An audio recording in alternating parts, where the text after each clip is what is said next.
Hoy nos acompaña desde España Eva María Hernández, abogada especializada en logística, derecho de transporte, medio ambiente y derechos humanos. Ha recibido algunos de los máximos galardones jurídicos como el Premio Nacional Carlos III, el Premio Europeo de Tecnología e Innovación en Derechos y el Premio Extraordinario de Derecho Ambiental. Eva es rotaria, así como presidenta y fundadora del Instituto Alana, dedicado a la defensa de los derechos humanos y la prevención de la violencia, la discriminación y los riesgos tecnológicos en colectivos vulnerables. Además, es escritora, técnica, docente universitaria y conferencista en temas de prevención del delito, ciberacoso y discurso del odio. Es un verdadero honor contar contigo en este espacio, Eva. Adelante.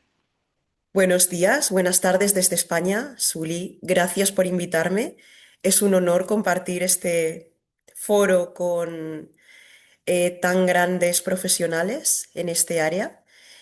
Y si me permitís, comparto ya la presentación. Y aquí creo que la tenemos. Confírmame, Suli, por favor, Listo, ahí que está. se está visualizando. Perfecto. Un momento que minimice. Pues comenzamos con esta ponencia con precisamente el título de este foro, la espiral del odio, desde la xenofobia. Vamos a darle el punto de vista desde este matiz.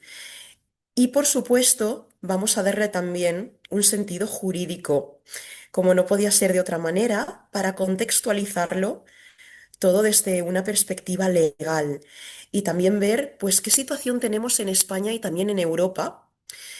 Tenemos una realidad visible, que es el miedo. De 1955 delitos de odio registrados, y estos son estadísticas del año 2024, solo se denuncian un 30%. Tenemos una cifra real estimada de 6.500 casos anuales, de los cuales, como he dicho, el 30% es lo que se denuncia. 4 de cada 10 víctimas son personas racializadas o migrantes. La gran mayoría agresiones verbales que, bueno, según estas personas, no merece la pena denunciar por diversas causas que vamos a ir viendo, con lo cual es como la punta de un iceberg enorme, regido sobre todo por el miedo. Y aquí os pongo una frase que parece que lo resume todo: lo que no se nombra no existe y lo que no se denuncia no se puede combatir. Y en eso estamos intentando, desde diversas instituciones y organizaciones sin ánimo de lucro, parar esta espiral de odio. Bueno, ¿qué es un delito de odio? Desde el punto de vista penal, tanto español como europeo, cualquier infracción penal, que puede ser una lesión, una amenaza, daños a las personas o daños al patrimonio motivado por prejuicios hacia esa víctima. ¿Prejuicios de qué tipo? ¿De raza, de etnia, de religión? Es decir, son delitos contra esas personas en concreto por razón de su raza o por ser diferentes, con intención de intimidar, humillar, dañar a un colectivo entero porque no tenemos algo personal con esa persona o no se tiene algo personal con ella, sino contra el colectivo general. No se daña solamente a la víctima, sino que se envía un mensaje de terror social, y ahora vamos a ver algunos ejemplos que están pasando incluso en las últimas semanas. Bueno, en Europa lo tenemos regulado con una decisión marco del año 2008 y en España en el artículo 510 del Código Penal, que se reformó en el año 2015. Ya tenemos tipificado este delito, que lo tenemos aquí. El artículo 510 de nuestro Código Penal se refiere a la prohibición, es decir, está totalmente prohibido y tienen unas penas de prisión de 1 a 4 años, incluso con inhabilitación profesional, según quien cometa este delito, el fomentar, promover, incitar al odio, hostilidad, discriminación contra grupos específicos. Y estamos hablando desde la xenofobia. Por supuesto, este delito de odio abarca muchos más aspectos. El fomento e incitación pública al odio o violencia utilizando redes sociales o cualquier otro medio. Producción o difusión de material que fomente al odio, por ejemplo, por medio de folletos, revistas, material audiovisual, y la negación o exaltación de genocidios, crímenes contra la humanidad. Tenemos unos agravantes, que es el uso de Internet, redes sociales, que ahora están, bueno, en todo su apogeo y sobre todo se utilizan para ello, asociación ilícita o la reincidencia en sí. Y tenemos que diferenciar qué es un delito de odio y qué no lo es. Y para eso la Fiscalía ha lanzado una circular en el año 2019 donde nos dice qué no es, por ejemplo, una crítica legítima a políticas migratorias. Una crítica legítima que no menoscabe, que no trate de humillar a la persona, sino que sea algo racional, que sea basado en una opinión. Un humor satírico que no tenga ánimo vejatorio, que no tenga ánimo de ofender. Y expresiones en contexto privado sin difusión. Lo que yo haga en mi casa o lo que comente con amigos o lo que comente en un contexto privado. ¿Qué si es un delito de odio? Llamadas a la exclusión social o a la violencia, incluso se han hecho televisivamente. La deshumanización sistemática, llamar a determinados colectivos con acciones o migración, invasión, plaga, creando una alarma social, que esto está pasando y cada vez más. Un momento, me está saliendo aquí, vale, un pop-up. Y bulos vertidos sobre todo en redes sociales, que se utiliza Facebook, Instagram, TikTok para generar rechazo colectivo. Hay un repunte de delitos de odio. Hemos visto que tenemos unos 6.000 casos registrados, de los cuales un 30% se denuncia, pero en los últimos años ha crecido un 40%, ha habido un repunte. Europa está viviendo un discurso xenófobo, tanto motivado por elecciones, por las redes sociales, por crisis de todo tipo. En España ha aumentado un 23% en los escasos últimos años, del 22 al 24, y en los últimos 10 años hasta un 40%, lo cual es una cifra muy alta. Y hay nuevas formas de odio, tanto con memes, algoritmos, bulos virales.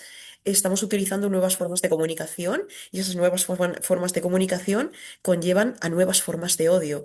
Y es lo que se tiene también que paliar y reflejar.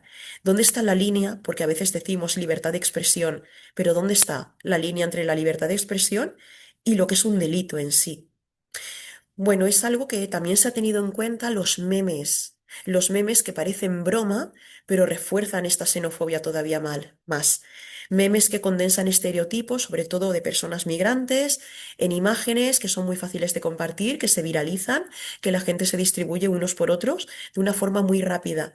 Facilita discursos de odio y circulan masivamente, incluso cuando no son ciertos. Formato humorístico, pues se esconde detrás ese aspecto, esa etiqueta de broma, y con ello parece que se reduce pues la carga psicológica, la percepción de daño, y se legitima o se justifica este tipo de violencia. Y aquí tenemos un ejemplo. He ocultado nombres, obviamente, pero esto es algo que ha pasado esta última semana. Yo vivo en España, en la provincia de Alicante, concretamente, en un municipio que se llama Elda, y se publican todas las semanas, por no deciros todos los días, mensajes como este: robos en Elda. Bueno, pues aquí se está diciendo, muchos me estáis pidiendo que comparta las imágenes que circulan por redes, tanto de robos de viviendas, robos en locales y robos en vehículos, como por ejemplo esto. Aparecen cada día robos en vehículos con cristales rotos, pues unos 10, 20 al día. Y no se dice nada más, simplemente que se pide información, se está informando de que llevemos cuidado con los vehículos o que extrememos la precaución, y hay personas, como esta en concreto, entre otras muchísimas, que dice, bueno, justifica que habla de argelinos en concreto y que precisamente que con su voto, pues es lo que se necesita, pero ya está acusando y generando una especie de alarma social, porque no es la única persona que ya directamente aplica o, vamos, trasciende ese delito a un colectivo en concreto, cuando no es así. Y cuando después se verificó que este tipo de robos, porque ya se detuvo a las personas que los han cometido, fueron cometidos precisamente por españoles, y era bueno, actos vandálicos que se realizaban cada día. Respecto a los robos en viviendas, también, obviamente, yo fui una de las víctimas, y no fueron personas migrantes ni personas extranjeras, fueron españoles y además de la misma población. Entonces, aquí tenéis otros ejemplos. Eso no son gamberradas, o es para droga, o no comen jamón. Es decir, ya directamente son acusaciones veladas en contra de todo un colectivo cuando realmente no han cometido este tipo de delitos, ¿no? Y aquí lo tenéis también abajo, que directamente se dirigen a ellos y a un colectivo en general, de una zona concreta. Normativa europea. Tenemos la decisión marco que os he comentado antes, una directiva del año 2000 que refuerza la igualdad racial en el empleo, vivienda y educación, porque todo esto lo que genera no solamente es una alarma social, sino un rechazo y la creencia de que determinadas personas o determinados colectivos, y no solamente este, al que se hace referencia en este tipo de noticias, tienen la culpa de absolutamente todo lo que pasa y con ello se pretende proteger pues esta espiral de violencia y de odio porque no está fundamentada, ¿no? Si estuviera fundamentada sería con algo individual y podría ser cualquier persona. Y tenemos una agencia de derechos fundamentales para monitorear todo ello. ¿Qué problema tenemos? Que en Europa tenemos 28 códigos penales o 27 que difieren completamente, cada uno establece una cosa, aunque mantienen matices comunes, pero se regula de una forma distinta, entonces no hay homogeneidad. Cifras, lo que os he dicho antes, racismo, xenofobia ha crecido en los últimos años un 40%, de ellos el 18 tiene que ver con ideología, 17 orientación sexual, 11% con discapacidad, pero un 40% que es una cifra mucho más elevada de lo que hemos comentado antes sobre orientación sexual, discapacidad, lo que estabais comentando de que la espiral de odio no solamente tiene un enfoque de xenofobia, un 40%, es decir, casi la mitad son delitos basados en ello.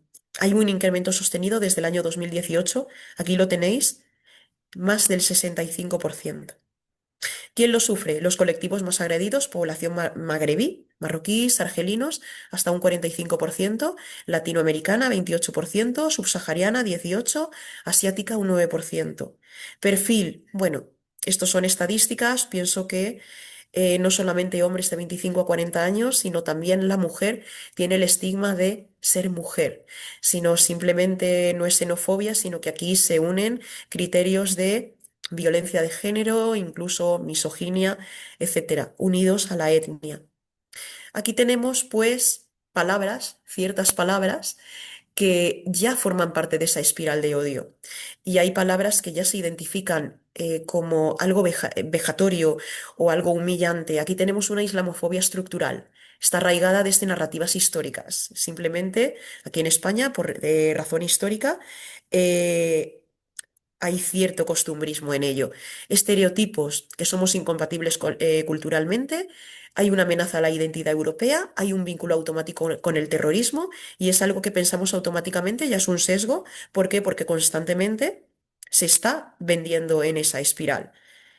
Incluso latinofobia y cualquier otra etnia, incluso asiáticos. Es decir, lo que no nos gusta es lo diferente y entramos en una espiral de odio cada vez mayor hasta que llega la extrema violencia de algo diferente, ya sea por etnia, ya sea por género, sea por orientación o sea por lo que sea. Entonces, eso es lo que hay que paliar. ¿Por qué no se denuncia? Porque se tiene miedo. Lo que hemos visto antes, el principal problema es el miedo a represalias, estigmatizar todavía más a la víctima, una desconfianza en las instituciones. Bueno, no va a hacer nada, no va a servir para nada, ¿para qué lo voy a hacer si total no es tan grave? Una barrera idiomática, hay personas que no hablan nuestro idioma, o un desconocimiento de los derechos, una situación administrativa irregular, por ejemplo, y se tiene miedo a que haya algún tipo de deportación o algo sistemático y una normalización. Bueno, esto siempre pasa, esto es lo normal y tenemos que acostumbrarnos a ello y no tiene por qué ser así. ¿Por qué? Porque se consigue revictimizar.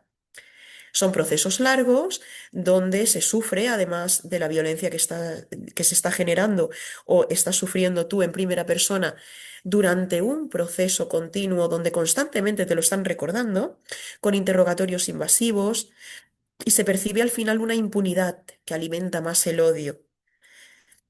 ¿Cómo reconocerlo? Con insultos, amenazas por origen, etnia, religión, agresiones físicas con un componente discriminatorio, difusión pública de mensajes que incitan a la exclusión o símbolos, símbolos de odio. Y hay una diferencia entre delito común y delito de odio, que esto lo apuntábamos al principio. Un delito común es una motivación personal. Yo insulto, agredo, robo, hago algo a una persona porque tengo algún tipo de motivación personal o por algo en específico. Pero el delito de odio no es hacia esa persona en concreto, es hacia esa persona porque representa a un colectivo. Y por último, bueno, tenemos el odio 2.0. Odio 2.0 motivado con las redes sociales. Antes era más complicado y ahora cunde como la pólvora, ocurre como la pólvora.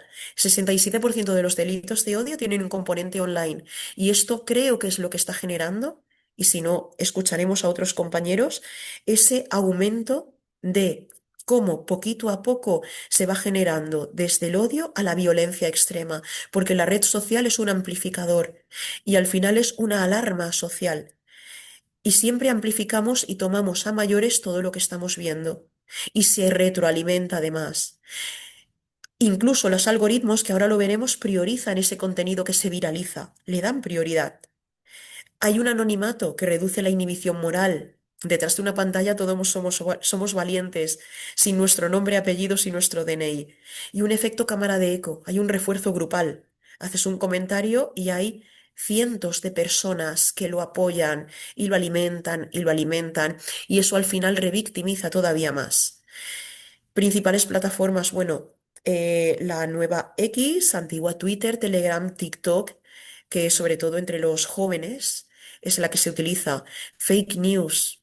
Tenemos un patrón recurrente contra las noticias falsas. Un bulo se hace viral, hay un pánico moral y al final desemboca en odio, violencia que lleva a agresiones físicas o casos peores. Ejemplos en España que escuchamos, vemos, leemos en redes sociales. Los menas me roban los móviles. Los inmigrantes cobran más que los pensionistas. La islamización ya está en los colegios. Al final son cosas que se demuestran por medio de agencias que no son más que bulos o medias verdades, o no la verdad completa, sino disfrazada, y eso va alimentando aún más y realmente pues sabéis cómo funciona el sesgo mental y la narrativa. Al final, cuando repites muchas veces una mentira, se convierte en una verdad. Puede durar un tiempo, al final siempre la verdad sale, pero durante mucho tiempo está haciendo daño y tiene un efecto acumulativo. ¿Qué se está haciendo en España? Bueno, tenemos actualmente presidente de gobierno y recientemente ha lanzado una herramienta que se llama Odio con H, que monitorea el nivel de odio que hay en las redes sociales contra no solamente desde el punto de vista xenofobia o racismo, sino también contra la mujer, por ejemplo, y contra otros colectivos. Y aquí tenemos, por ejemplo, un tuit, bueno, antigua Twitter, yo lo sigo llamando tuit, del Ministerio de Inclusión, donde se anuncia esto y dice que odiar a una persona no es tan fácil. Hay que dejar ver al otro como un ser humano y el punto de partida son los estereotipos. Es decir, para llegar al odio, tenemos que ver a la otra persona no a nuestro nivel humano, sino tenemos que deshumanizarnos a nosotros mismos. Hay que parar este odio en redes, sobre todo para los jóvenes. Tres de cada cuatro jóvenes españoles se cruzan con discursos de odio en Internet. Tenemos nuestro Observatorio Español de Racismo y Xenofobia, el OBERAXE. Han identificado más de 845.000 contenidos de odio en plataformas que usamos constantemente. Y estos ataques se dirigen de forma mayoritaria, ojo, contra mujeres, personas migrantes y personas trans, que bien lo decía Suli al principio. Pero fijaros, estoy hablando desde la xenofobia, pero en primer lugar son mensajes y discursos de odio contra mujeres. Condenas conocidas. Bueno, tenemos condenas del año 2019 de publicaciones en redes sociales llamando a quemar, por ejemplo, mezquitas y expulsar a los moros como si estuviéramos en tiempos antiguos. Se condenó a un año de prisión y con una inhabilitación porque se hizo públicamente. Y esto genera una incitación al odio y se va haciendo cada vez más grande. En un autobús de Mataró, igual en 2020 en Barcelona, una agresión física a una joven magrebí, acompañando de frases como vete a tu país y insultos varios, cuando no sucedió nada. Es simplemente un ataque contra una persona concreta. En este caso, he puesto a joven, era una chica joven, embarazada además. Entonces, no tenía sentido y se judicializó y se ganó el pleito. Y otras como campañas en Telegram, parece que no se ve muy bien al estar la letra en blanco. En 2023 se hizo un canal con 15.000 miembros difundiendo la teoría de la sustitución étnica, entre otras cosas, y se condenó a Telegram con una sanción económica por esta incitación. Hemos visto que el delito de odio no es solamente cometer un delito contra una persona, sino también darle difusión, incitar al odio, mover la masa para todo esto. Campañas prohibidas, bueno, hay campañas con hashtag como esta que ha detectado el Observatorio Español. Lo malo es que tenía un impacto de 20 millones de visualizaciones, lo cual puede tener bastante, puede generar bastante daño. Y la anatomía de un bulo. Un bulo siempre tiene la misma arquitectura, la misma anatomía. Empezamos con un vídeo impactante, una imagen que nos llame la atención para atraparnos, un caos, una escena dramática, algo que nos afecte a nosotros económicamente o patrimonialmente, un texto emocional. Mientras tú estás pagando, esto no lo veas en televisión, por favor comparte esto antes de que lo censuren. Y no lo va a censurar nadie, pero ya te están incitando a que lo leas y que lo compartas, porque la misión es ella, generar una espiral cada vez más grande con un dato falso o descontextualizado, cifras inventadas, comparación manipulada con lo que sea, y una llamada a la acción. Comparte, defiende tu país. Es decir, tenemos o vivimos en una multiculturalidad. No podemos hacer este tipo de llamamientos. Y bueno, para terminar, tenemos algunas, no son agencias, esta por ejemplo en concreto es una organización privada que se dedica a detectar bulos y a decir lo que sí que está verificado o lo que no está verificado. Y aquí os he puesto un pantallazo para que veáis que muchos de esos bulos tienen que ver con personas migrantes y racializadas y desde un discurso de la xenofobia. Otra es, por ejemplo, esta, igual, y aquí os he puesto un recorte, donde se habla de que se premian a las plataformas por este tipo de bulos. ¿Por qué? Porque son más virales, son noticias que viralizan, que se hacen más comunes y que tienen más capacidad de ser compartidas de los unos a los otros. Entonces el algoritmo ahí actúa de una forma diferente. ¿Cómo reaccionar? Con una denuncia ante la policía, Guardia Civil, Fiscalía. Imagino que en cada uno de vuestros países será algo parecido. Tenemos unidades especializadas en delitos de odio, incluso aplicaciones donde se puede hacer de forma online esa denuncia. Guardar pruebas, capturas de pantalla, grabaciones, testigos, no borrar los mensajes ofensivos, porque a veces tendemos a borrar para que no se vean, pero si los borramos, pues no siguen una trazabilidad.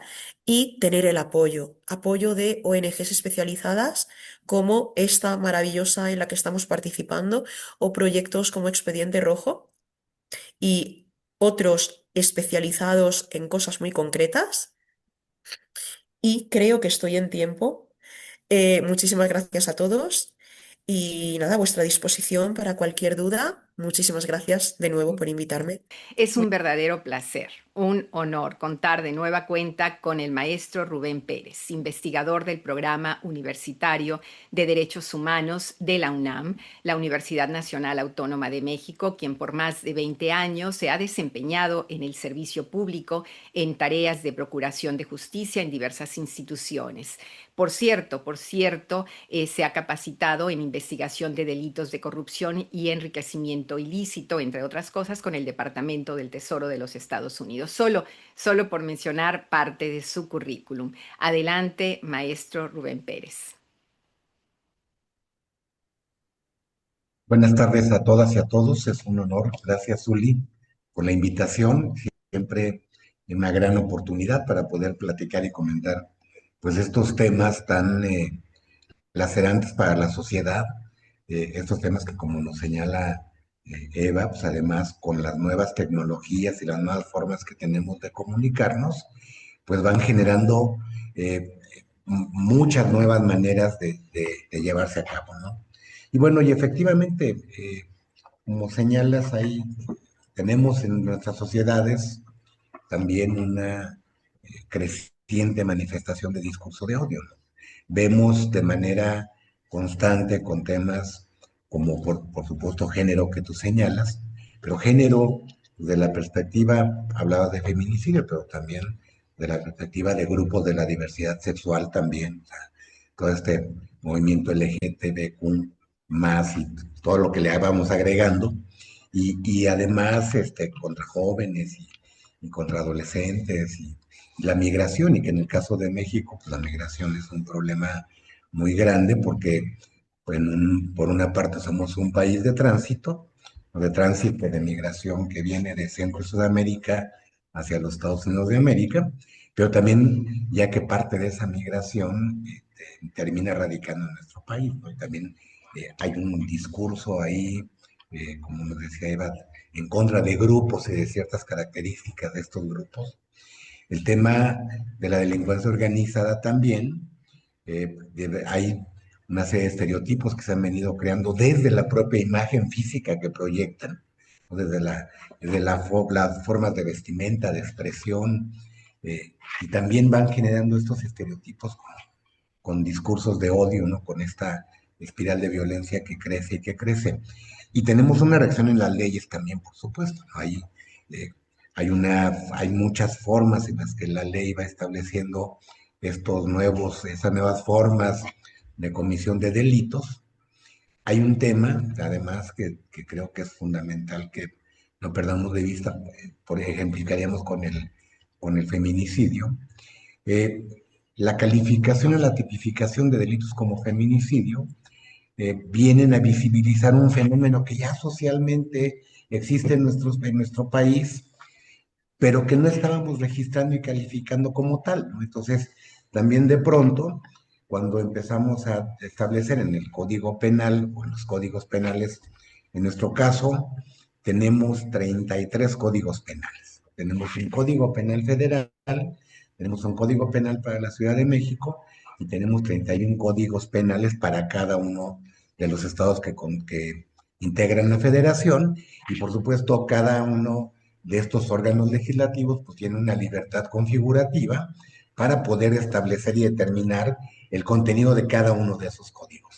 Entonces, pues sí hay algunos elementos del tipo penal que nos ayudan a identificar el feminicidio, pero con esta libertad que tiene cada Congreso para establecer la característica de delito, pues también o hay una multiplicidad de formas de conocimiento del feminicidio.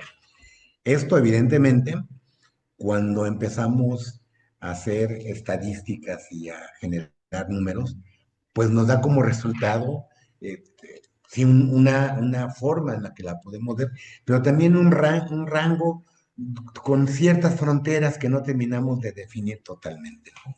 Entonces, eh, y además, en algunos puntos, algunas de nuestras autoridades, o algunos sobre todo en la parte del oficialismo, pues hemos empezado en algunos casos a redefinir en qué consisten estos delitos, ¿no? Por ejemplo, redefinimos qué debemos entender por feminicidio, y entonces a veces esa definición deja fuera algunos elementos que cuando llevamos digamos, esas nuevas caracterizaciones al análisis de las cifras, pues nos da ya una variante, porque parece que estos delitos se están reduciendo, cuando en realidad lo que se está reduciendo es el conteo que estamos haciendo de los mismos por diversas características, ¿no?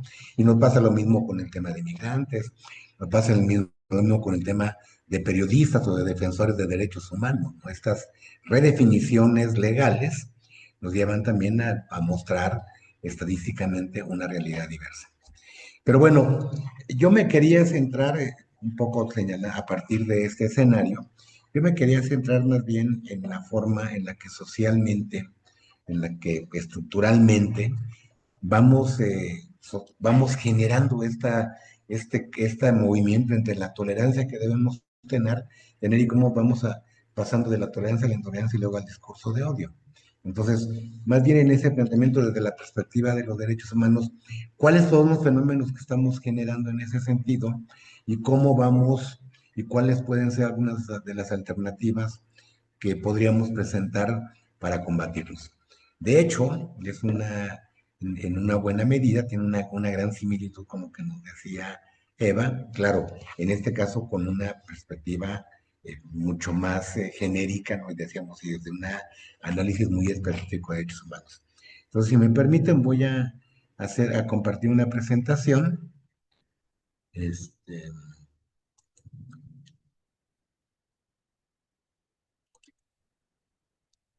ahí, ya se estará viendo la presentación, sí, ¿verdad?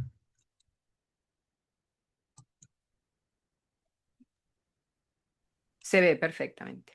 Gracias. A ver, entonces, ¿qué es lo que en todo caso queríamos plantear en bajo esta línea? Bueno, tenemos todos, por supuesto, en nuestras declaraciones, nuestros estados, nuestras constituciones, nuestros estados democráticos de derecho establecen siempre estos principios básicos con materia de derechos humanos, ¿no? Las libertades que tenemos de pensamiento, de expresión, de información, de reunión, de religión y muchas más que nuestros instrumentos tanto nacionales como internacionales de los que nuestros países forman parte, establecen como obligación del Estado. Y entonces esta obligación del Estado se va traduciendo en el respeto a todas las personas y sus derechos humanos, esta característica de la universalidad que tienen los derechos.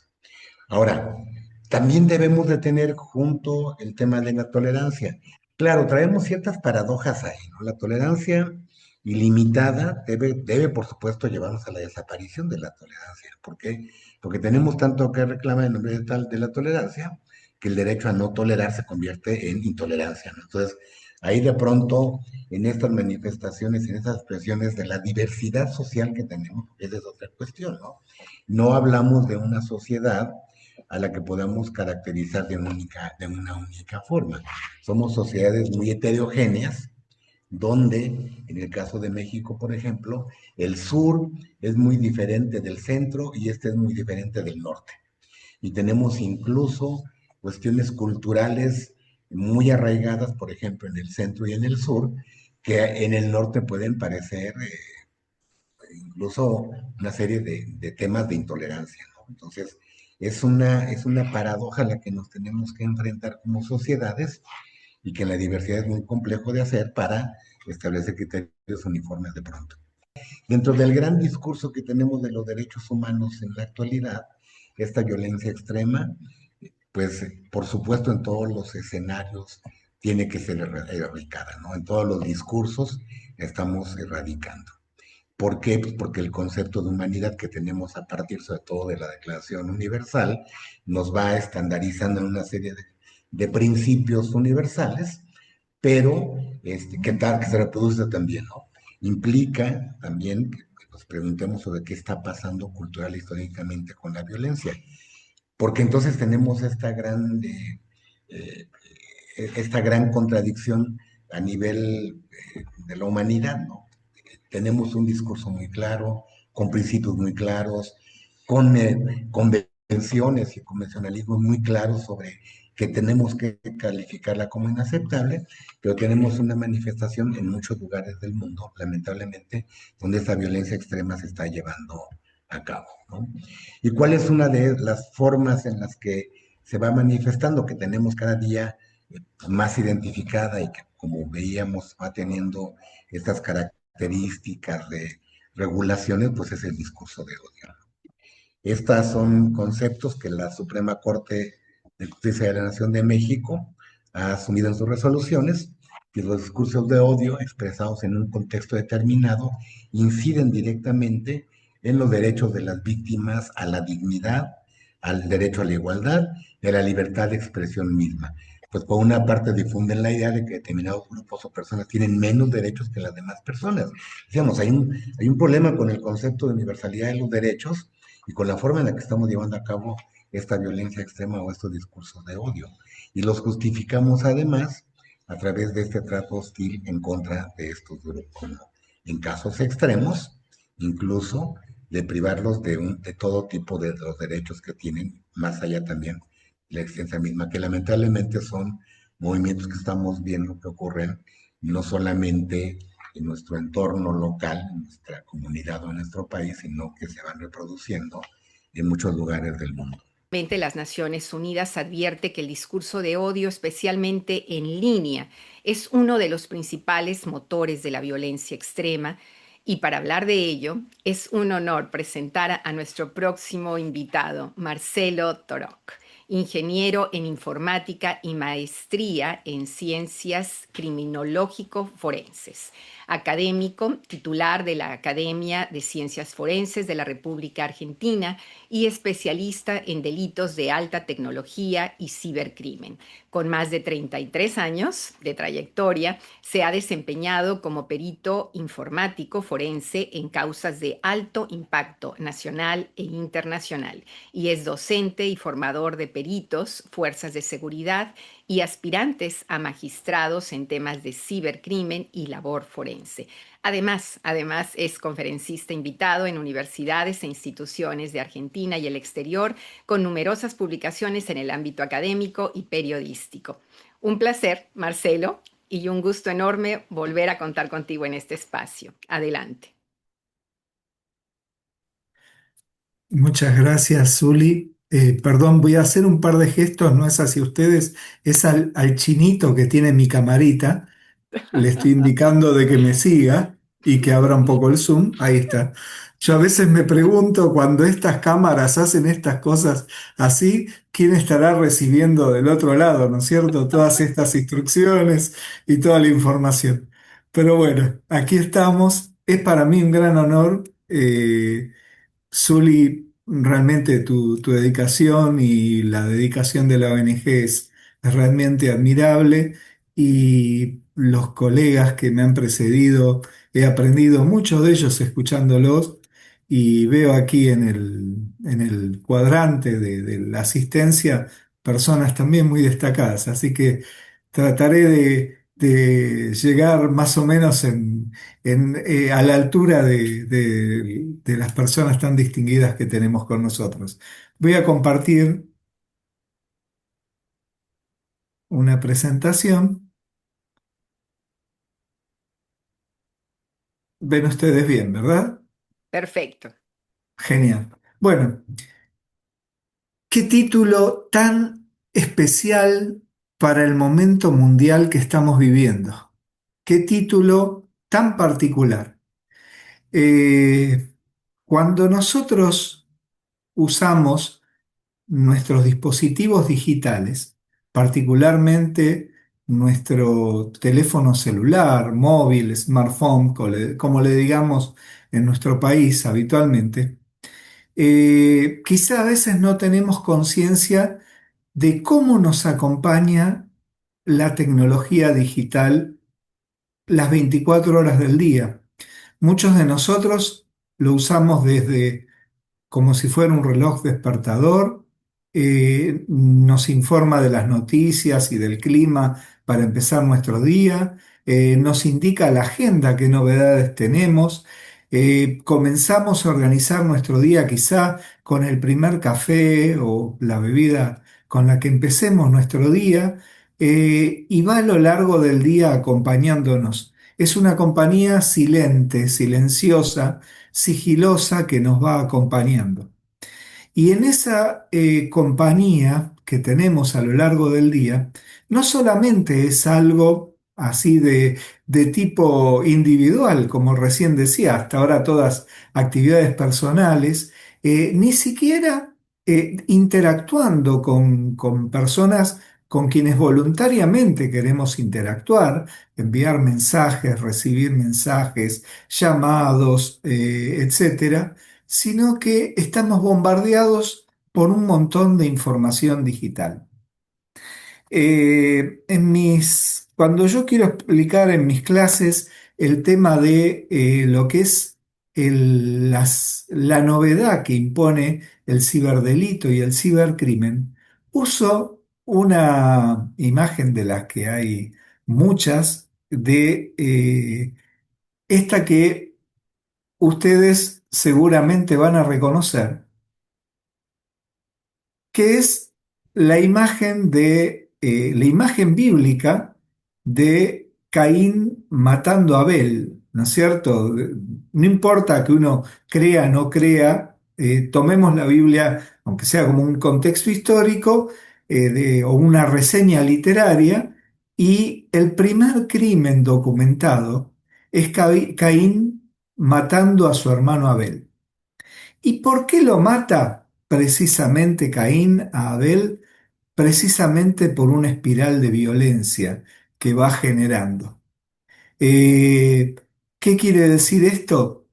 El odio va avanzando silenciosamente y muchas veces avanza de la manera más insospechada, ya sea en el mensaje que nos van transmitiendo, o cómo vamos poco a poco, como recordarán ustedes esa vieja película Día de Furia, cómo las distintas situaciones que se nos presentan a lo largo del día nos van llevando a todo esto. La tecnología pasa por un momento en el cual prácticamente es, les diría, y véanlo ustedes mismos en su propia realidad, es muy difícil separar la tecnología de nuestra vida, de nuestro día a día. Cuando yo empecé con el tema informático, unos cuantos años antes de ser perito, allá por el año 79, eh, la tecnología era algo que desde el punto de vista personal se limitaba en muchos aspectos a lo que podía ser la televisión, la radio, algún equipo de sonido, por cierto, bastante básico respecto a las posibilidades que tenemos hoy en día, la comunicación telefónica, eran cosas muy acotadas y particularmente tenían esas cosas algo muy importante. ¿Qué era lo muy importante que tenían? Nosotros teníamos el control de nuestra tecnología. Cuando nosotros apagábamos el televisor o apagábamos la radio, no pasaba más nada ni con el televisor ni con la radio. Yo me acuerdo cuando era un niño, nos reuníamos en mi casa, eran tiempos eh, antiguos, tengo 64 años, en los cuales de repente la televisión no era algo que estaba todo el día aquí en Argentina, y cuando iniciaba su transmisión a la tarde empezaba con programas infantiles. Eso tenía un triple control. ¿Cuál era el triple control? En mi casa había un televisor en el cual nos reuníamos con mis amigos mientras mi mamá y mi abuela nos daban la merienda, es decir, había adultos cerca. Los programas estaban filtrados, eran programas para niños, en los cuales cuando había violencia, eh, quizá los de mayor edad de aquí recordarán esas viejas series infantiles que veíamos, eh, cuando, por ejemplo, Rin Tin Tin, que era un perrito, tenía que ir a rescatar a su fiel amigo o tenía que ayudar de alguna manera, sabíamos que lo iba a hacer bien. Y si lo golpeaban y quedaba ahí tendido en el piso, sabíamos que al final del episodio seguramente iba a estar bien, no podía morir, no podía resultar herido de gravedad. O sea, los contenidos también estaban más, es más, la violencia tenía hasta un mensaje moralista. Era una orientación que tenía que ya se sumaba al contenido familiar. Y había un tercer elemento, el dispositivo, el aparato, el televisor, tenía una antena por la cual solo entraba la señal de televisión. No salía una imagen de lo que estábamos haciendo con mis amigos, o cosas por el estilo. Esa contención hacía que la tecnología que usábamos en aquel tiempo era una tecnología que era bien contenida por los adultos, era bastante contenida, bastante inocua, digamos así, respecto a lo que sería la espiral de la violencia. Eh, los programas más violentos, que eran bastante relativos, ¿no es cierto?, en cuanto a la violencia que presentaban, por lo general aquí en Argentina, no sé cómo serían sus países, iban a partir de las 10 de la noche, cuestión que ya los niños estuvieran en la cama, o sea que ahí también había otra suerte de control. Ahora, todo eso en la medida que la tecnología fue convirtiéndose en algo que forma parte de nuestra vida diaria, todo eso lamentablemente fue desapareciendo. Y a nosotros nos fue envolviendo la tecnología en una cuestión de violencia. Mis ilustres antecesores explicaron muy bien, muy claramente, respecto a cómo las distintos mensajes, algunos explícitos y otros metamensajes, digamos así, respecto a la espiral de violencia o la xenofobia contra determinado tipo de etnia o aún dentro de la misma población, ¿no es cierto?, contra los que puedan pensar diferente, ya sea políticamente, culturalmente, lo que fuera, se fue incorporando con mensajes dejados como al pasar. ¿Esto qué es lo que implica? Que tenemos un enorme ruido digital. ¿Cuál es el objetivo de mi presentación?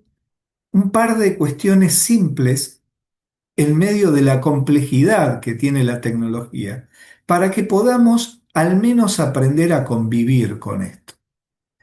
El primer elemento, la primera herramienta para poder convivir con el ruido digital es aprender a reconocerlo.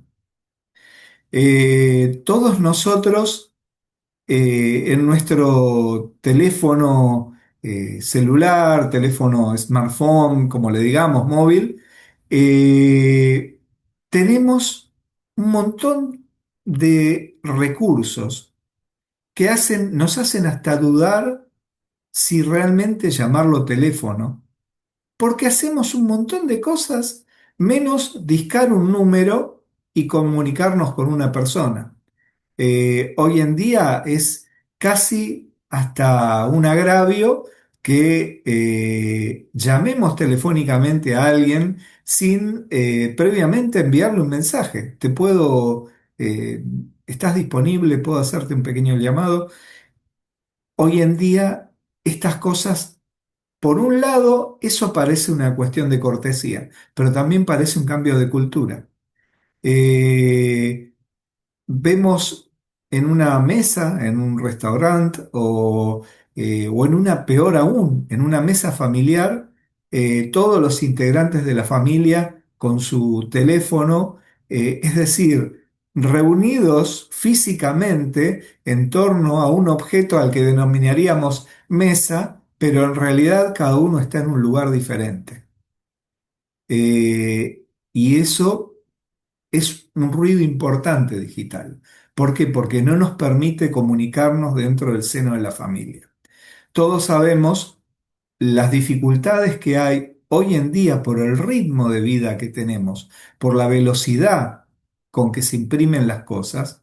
Todos sabemos la dificultad que tenemos para comunicarnos. Mucho peor aún con nuestros adolescentes o con los niños. Si a eso le sumamos el ruido digital, perdón que tome un traguito de agua, si eso le sumamos el ruido digital, estamos complicados. Y el ruido digital no es solo nuestro celular, porque muchas veces al mismo tiempo que está el celular hay una televisión prendida a la cual muchas veces ni siquiera le prestamos atención, suma ruido, hay toda una serie de elementos. Entonces, lo primero que tenemos, lo primero que necesitamos es hacer un inventario de nuestro propio ruido digital.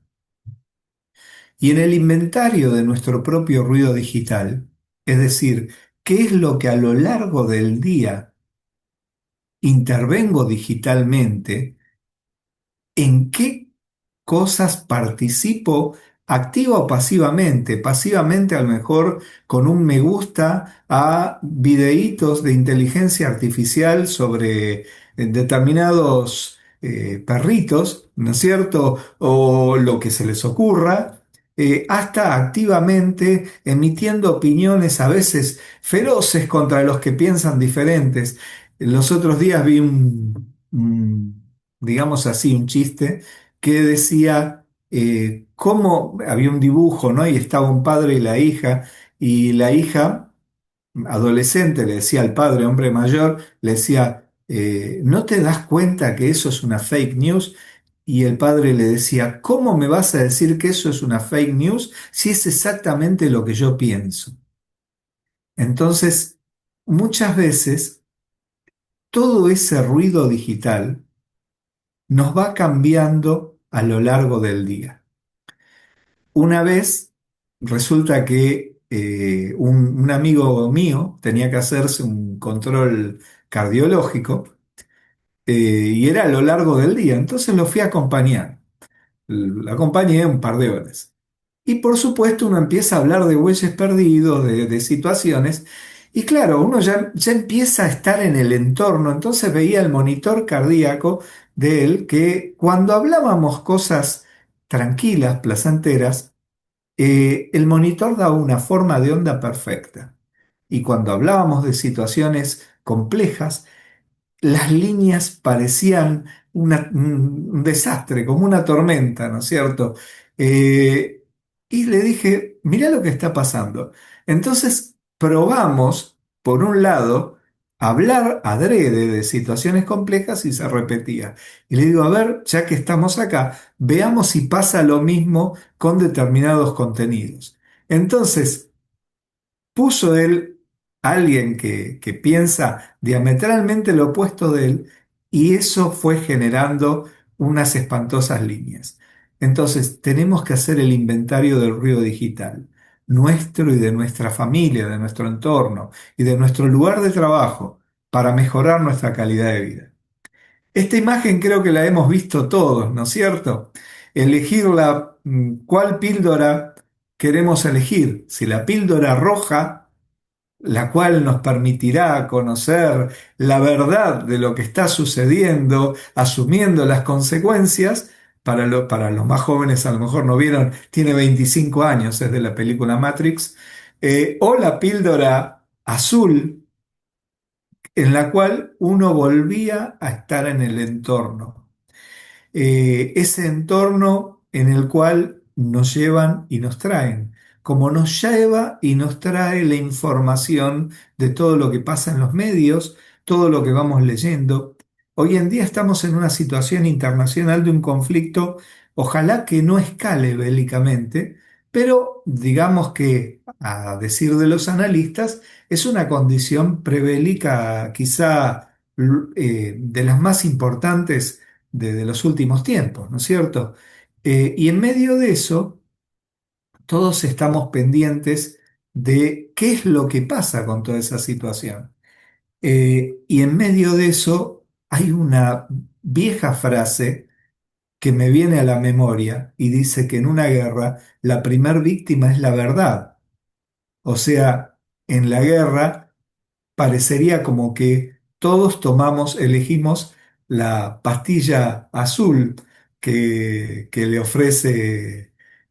que le ofrecen a Neo, al personaje de la película. Y es muy difícil salir de la pastilla azul.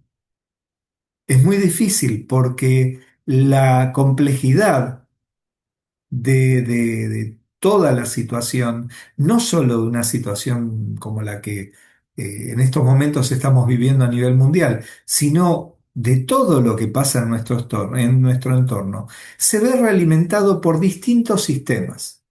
Hay distintos factores, distintas redes, distintos medios de prensa, distintos tipos de sistemas de comunicación. Entonces, a veces es complejo y uno diría, bueno, pero ¿cuál sería la solución? Bueno, sigo con las soluciones simples. Tratar de comprender que más allá que tengamos la sensación de que muchas cosas pasan muy cerca nuestro, no estamos en condiciones no solo de controlarlas, sino de verificarlas. Entonces, hacer como un zoom sobre aquellas cosas que efectivamente nos competen, podemos manejar. Si no, se hace muy complejo.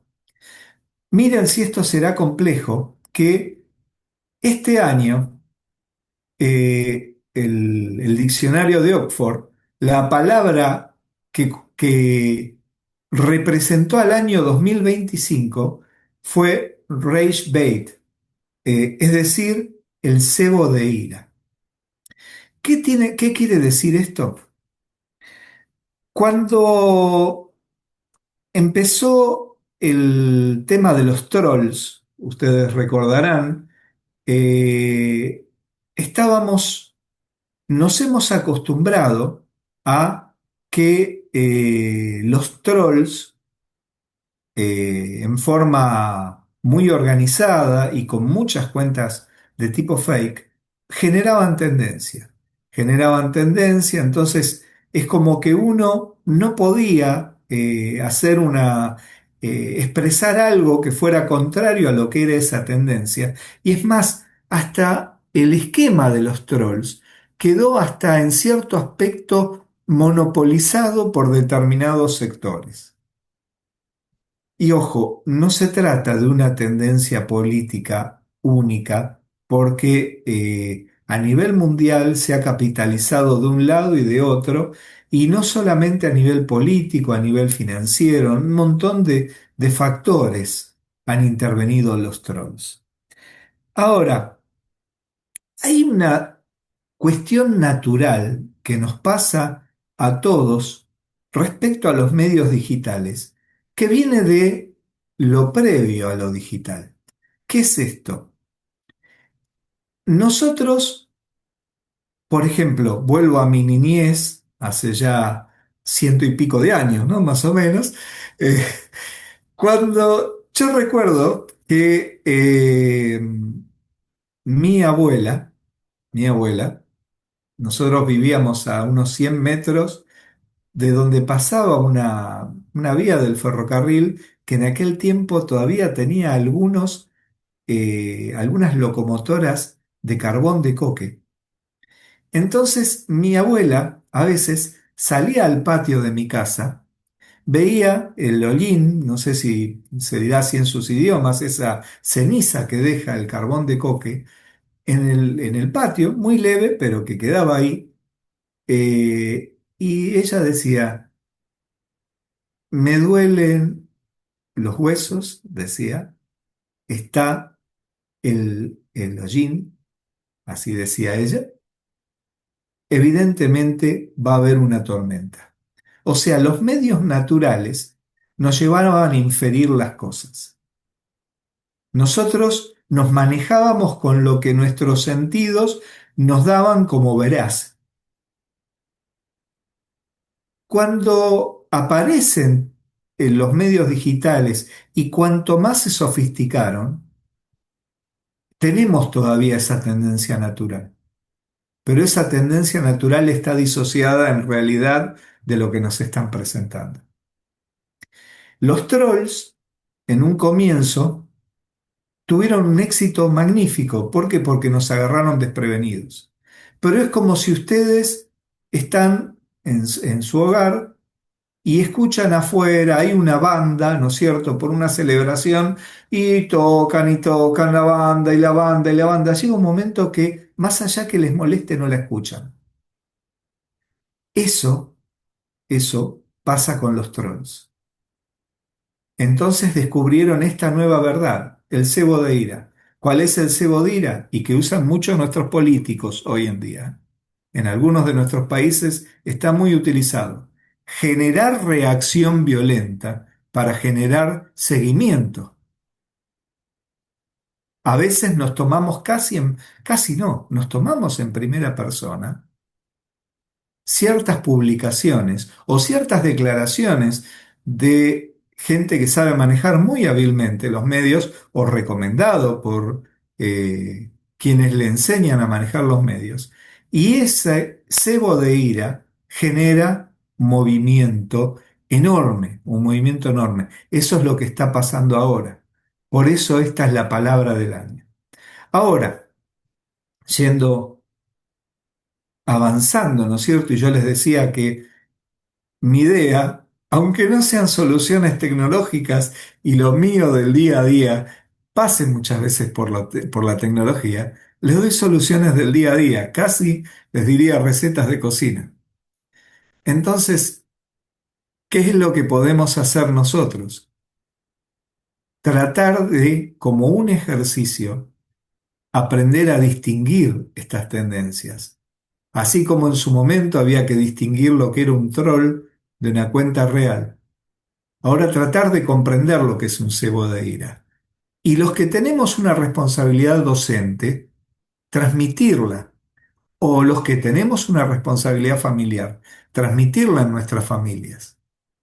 Precisamente porque si la tecnología ingresó de tal manera en nuestras vidas que ya forma parte de nuestra vida diaria, bueno, hay que ponerle un bozal a ese caballo desbocado, ¿no es cierto?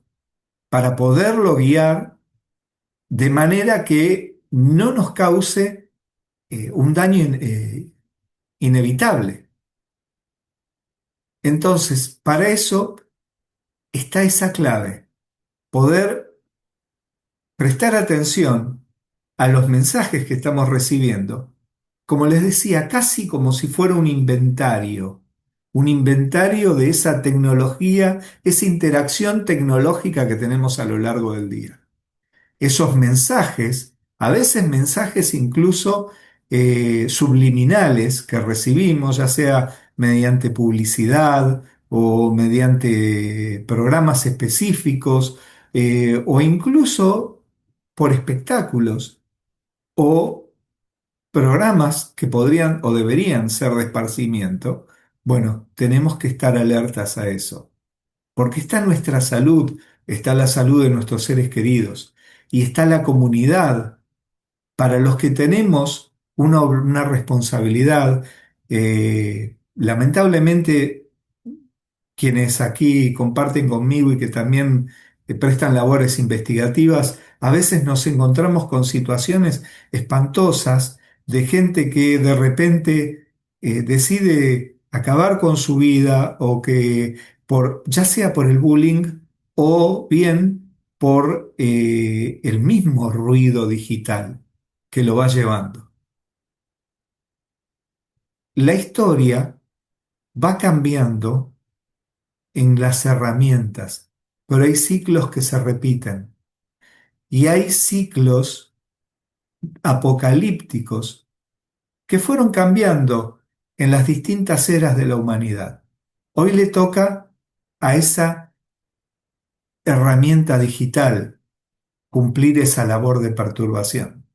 Entonces, tenemos que tener herramientas. Miren si será importante esto que les digo, que así como Oxford nos alertó con esta palabra del año 2025,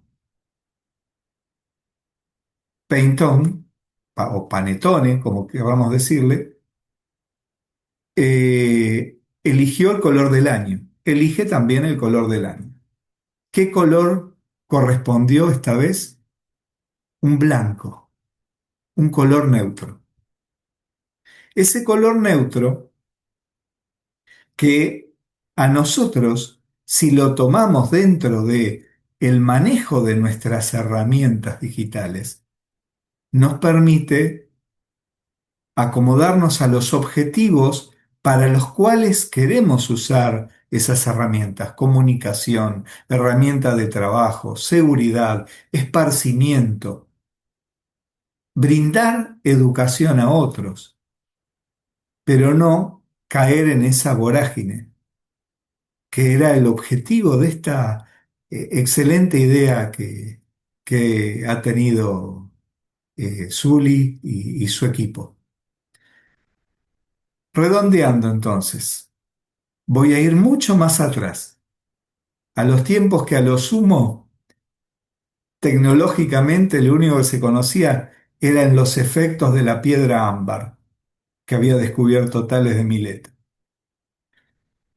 Marco Aurelio dijo: todo lo que escuchamos es una opinión, no un hecho.